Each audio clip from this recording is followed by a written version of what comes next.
My name's Zach Hayes. I'm with Fraser Roofing. We're working in a neighborhood right off of Bell's Ferry in Woodstock. Came out to see what was going on, got up on the roof and saw that she had pretty bad hail damage from a storm that happened back in April.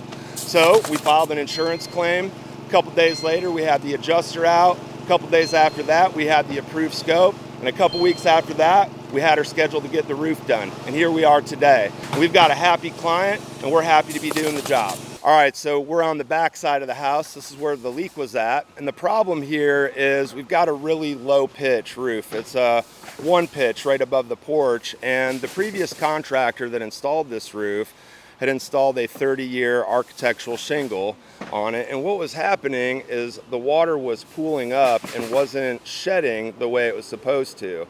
So it was getting in between the shingles, getting to the nail heads, and soaking through that decking and causing some pretty severe damage.